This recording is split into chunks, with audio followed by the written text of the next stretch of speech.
Bienvenue sur Africa 24 pour cette nouvelle édition du QG Weekend. Au sommaire, la Libye toujours en proie au chaos. Les violences entre les forces du général Haftar et les milices islamistes ont fait au moins 300 victimes en un mois. La ville de Benghazi, où sévissent les combats, est dévastée. Le Sénégal suit les recommandations de la CEDEAO. Dakar annonce la réouverture de ses frontières avec les pays touchés par Ebola. Un accès seulement partiel pour le moment. Explication dans cette édition. Retour sur l'Africa SME Champions Forum qui se tenait cette semaine à Dakar.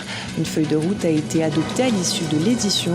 L'objectif est d'apporter des solutions concrètes aux problèmes de développement des PME africaines. 356 victimes, dont 200 soldats. C'est le bilan humain un mois après le lancement d'une nouvelle offensive du général Haftar pour reprendre la ville libyenne de Benghazi. Les affrontements entre milices empêchent le retour à la paix dans le pays. Le gouvernement et le Parlement, reconnus par la communauté internationale, ont fui la capitale et siègent désormais dans l'est du pays. Les développements avec Aminata Diak. Benghazi en proie à de violents combats opposant les forces du général Haftar et les milices islamistes. Depuis le lancement de la deuxième offensive dans cette ville de l'est de la Libye le 15 octobre 2014, au moins 340 personnes ont perdu la vie. Un contexte qui diminue les chances de voir la situation sécuritaire s'améliorer. Le dialogue sera la solution probable, mais le problème, les conditions d'un dialogue positif n'est pas réuni aujourd'hui. Donc la situation est très chaotique. Il y a des soutiens étrangers à certaines forces, soit islamistes, soit autres, qui empêche vraiment le dialogue. Depuis la fin de la révolution libyenne en 2011, les milices se sont constituées en plusieurs régions militaires et se sont réparties le territoire libyen sans qu'aucun pouvoir central ne puisse les contrôler. La Libye est contrôlée par à peu près 750 milices qui se trouvent dans le nord, est, ouest et le sud-est, ouest. Et ces milices-là, c'est qui vraiment contrôle la Libye, c'est qui vraiment fait la loi sur la Libye. Donc là, on n'est pas dans une situation où il y a une armée centrale, où il y a une force majeure qui peut imposer la stabilité dans le pays par la force.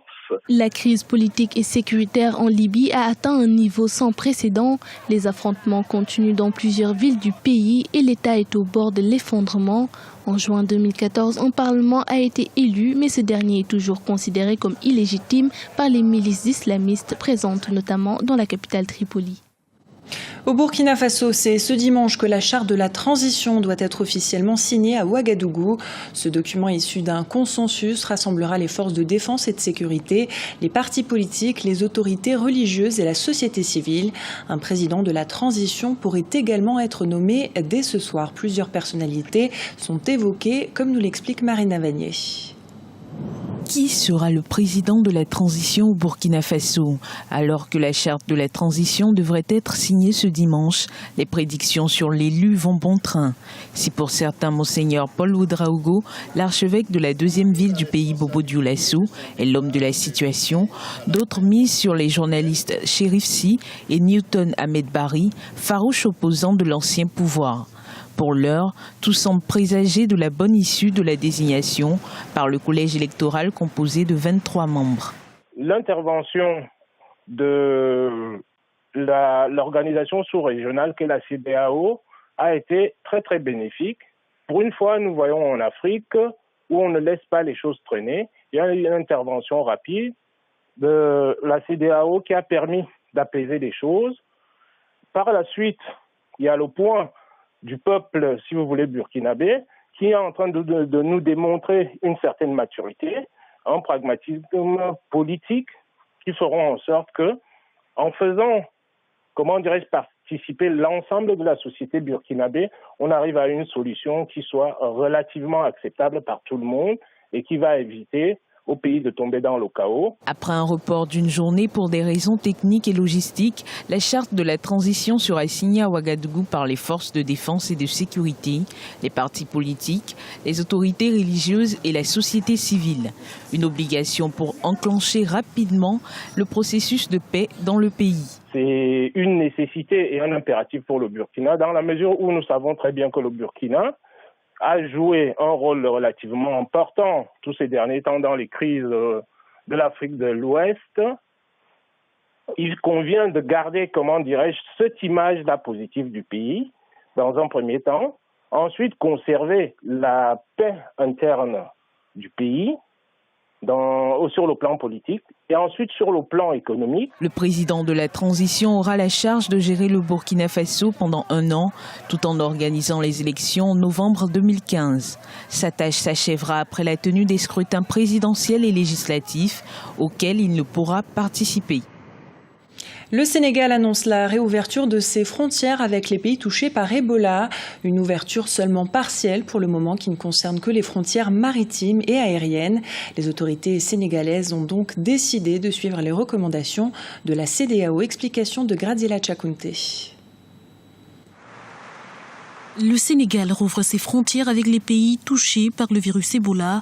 Une décision du ministère de l'Intérieur en réponse aux recommandations de la CEDEAO qui a récemment demandé la levée des restrictions de mobilité avec la Guinée, le Libéria et la Sierra Leone.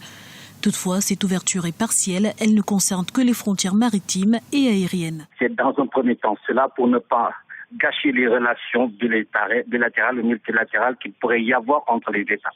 Et je pense que certainement les États se disent que c'est un moindre mal.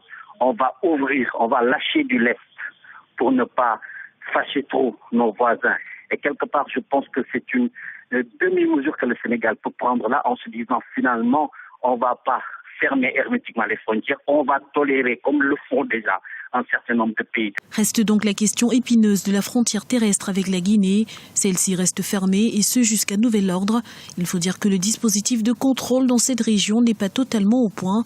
Avec une réouverture de la frontière, la direction de la santé sénégalaise craint un afflux de personnes infectées vers les unités spécialisées de Dakar. Il y a un moindre mal à contrôler les allées et venues au niveau des frontières aériennes plutôt qu'au niveau peut-être des frontières terrestres, là où pratiquement il y a apparemment plus de risques. Les États disposent, je pense, d'un certain nombre d'arsenals susceptibles de les aider de contrôler à l'aéroport. Il y a beaucoup, je pense, moins de problèmes que la porosité qu'on pourrait voir au niveau des frontières terrestres. Il n'y a pas véritablement de contrôle ni de matériel nécessaire. Si le Sénégal ne compte aucune victime, l'épidémie d'Ebola a tout de même ravagé son économie. Les Guinéens installés à Dakar sont majoritairement commerçants. La désaffection de leurs établissements et la fermeture des frontières a bloqué l'échange de marchandises, mettant à mal l'économie nationale. Pour les autorités sénégalaises, l'heure est donc à la levée des restrictions et au renforcement de la surveillance. Restons au Sénégal qui accueillait cette semaine l'Africa SME Champions Forum, un événement qui met en lumière les champions de la croissance africaine. 300 petites et moyennes entreprises du continent étaient représentées à Dakar. À cette occasion, une feuille de route a été adoptée. Objectif, amener des solutions concrètes aux problèmes de développement des PME africaines. Explication de Marina Vanier. Fin du premier forum des PME au Sénégal ce mercredi 12 novembre. Durant 2 jours, le forum Africa SME Champions a vu la participation de 300 petites et moyennes entreprises et une centaine de décideurs économiques et politiques africains. L'objectif de cette rencontre était de créer un cadre de réflexion sur les questions de financement, mais aussi amener des solutions concrètes aux problèmes de développement des PME africaines. Un enjeu important, sachant que les PME constituent 80 à 90% des entreprises du continent. Elles éprouvent pourtant des difficultés d'accès au crédit financier. Parfois en Afrique, on rencontre des pays qui ont jusqu'à un ratio de 100 PME pour 1000 habitants, mais qui ne sont pas tout aussi développés. Donc l'effet nombre n'a pas réellement beaucoup d'impact.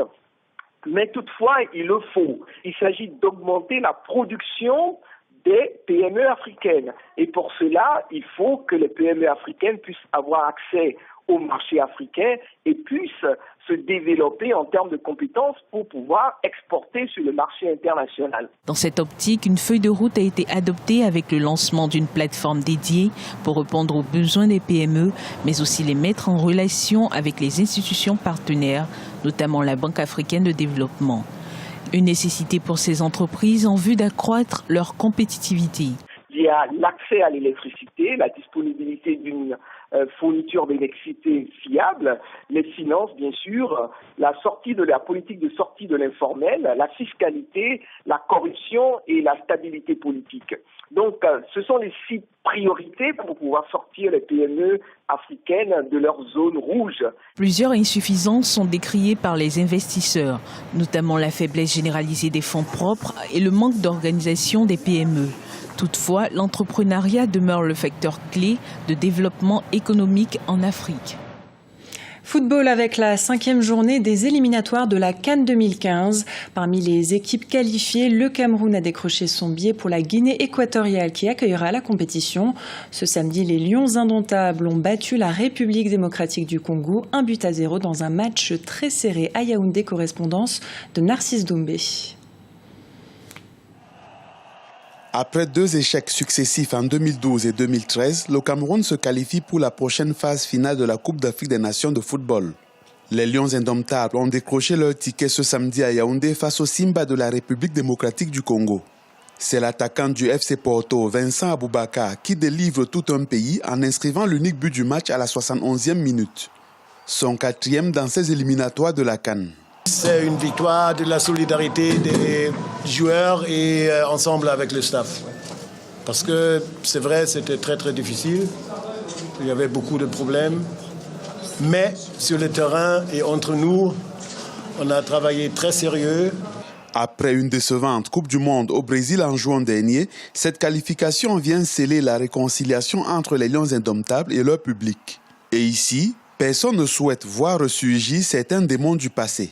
Ce que nous attendons de cette équipe, c'est d'abord de la maintenir comme elle est là.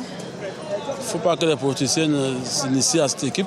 Il faudrait qu'on laisse l'encadrement technique faire exactement son travail et choisir les éléments qu'il faut pour qu'on continue dans le bon sens d'améliorer nos performances avec cette équipe nationale qui a été en reconstruction.